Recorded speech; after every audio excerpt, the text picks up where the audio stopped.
Hello, everyone. Welcome to the Unrealist. No lengthy intro today. No soundtrack extravaganzas. We're just going to talk about some new and extremely concerning information about the coronavirus and the response to it.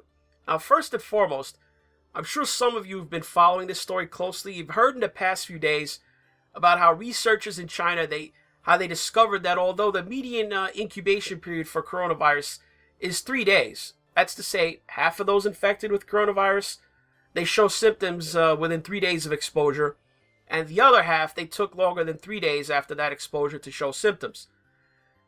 That study, led by Dr. Zhong Nanshan, he's one of the world's leading experts on this novel coronavirus.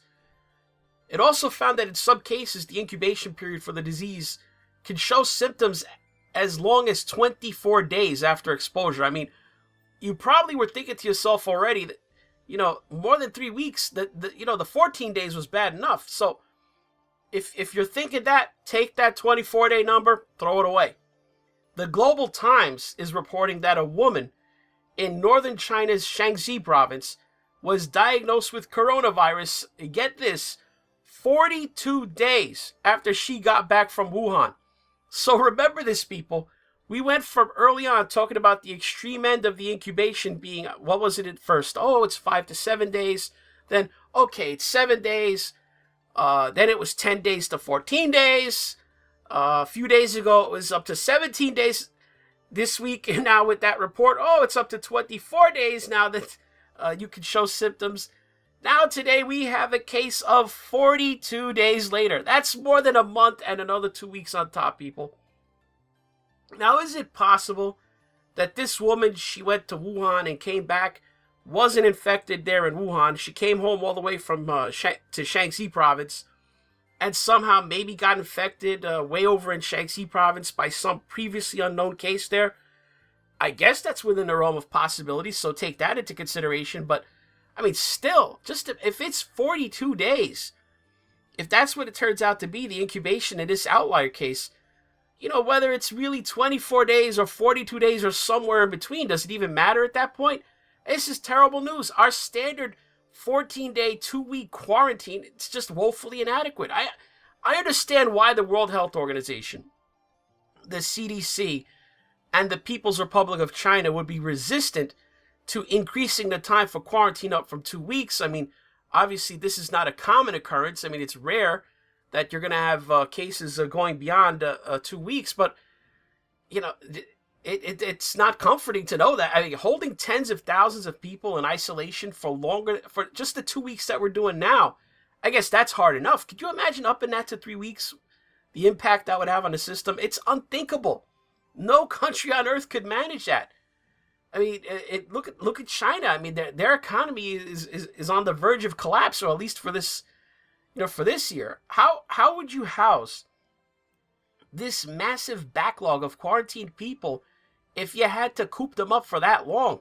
This disease is beginning to strain the limits of what's practical in terms of combating its spread. Now, as if that's not bad enough, the news that, hey, this could be 24, maybe 42 days you can go without showing symptoms. Can we talk about the fact that the testing that we're depending on to screen travelers and make decisions on who to quarantine and who to release from quarantine? Last week, I saw a report on the case of a man who was given 3 tests for coronavirus, which all came back negative, before a 4th test gave a positive result for him having the virus. 3 false negatives, where fortunately the doctors strongly suspected that he had the coronavirus and called for a 4th test. They wound up being proven right. But a test that failed 3 out of 4 times in that one example is hardly a ringing endorsement for the test. And it's actually very dangerous, because if you test a person and you say, hey, you're negative for the virus, you're free to go, that person's going to have a false sense of, assurance, and he's just going to go and infect people. So in looking into this, it appears that, yes, in fact, the test is not very reliable. This has been evidenced here in the United States with those people being quarantined at Marine Corps Air Station Miramar in California.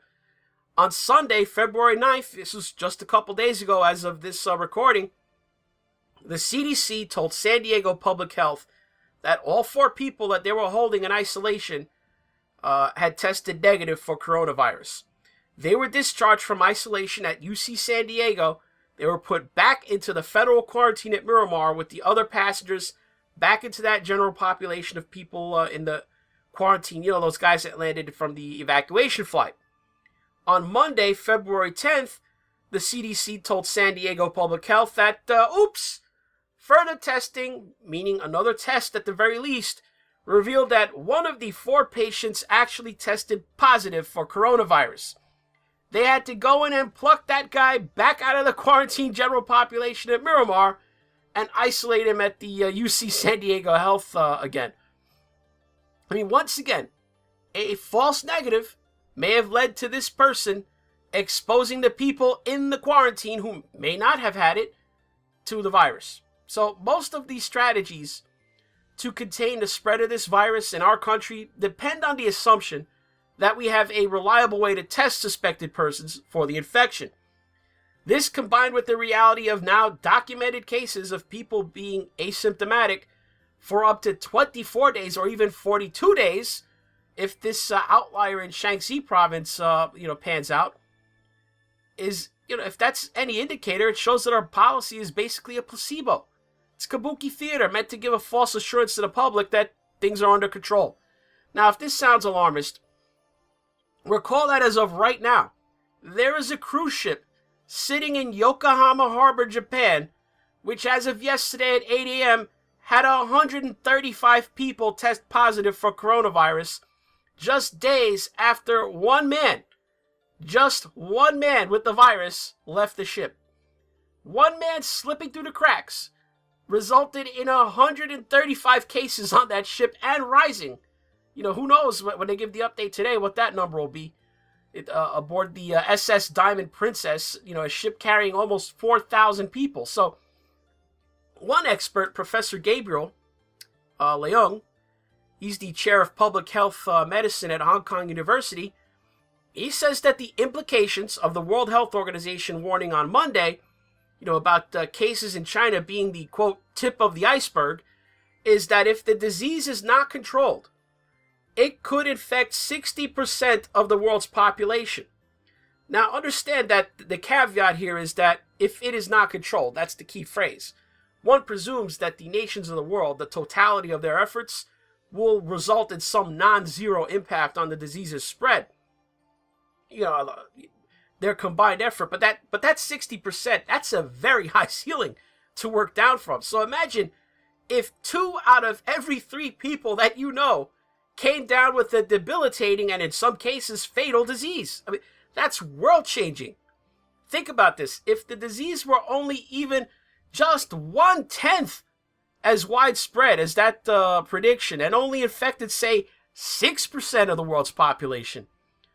According to the World Population Clock, the current world population is over 7.7 billion people at the moment. 6% of 7.7 billion people is 462 million people infected. If 462 million people got coronavirus and the death rate was, let's say it was just a 2% number that some people like to throw around just to feel better, even though we really can't trust the death numbers out of China, 2% of 462 million people is 9,240,000 people dead. I mean, did you understand what I said? That's just a 6% case. If the no control scenario played out at 60% of world population infected, and we assume a mortality rate of, say, 2%, the number of dead would be 92,400,000 people dead. So, I'm not saying it would get that bad, but if there's even a 1% chance that it could, why are we not stopping any and all movement of people who've been to China in the last 2 months worldwide? The world has not seen a plague with the potential for that kind of lethal impact in over a century. That's just the dead, remember.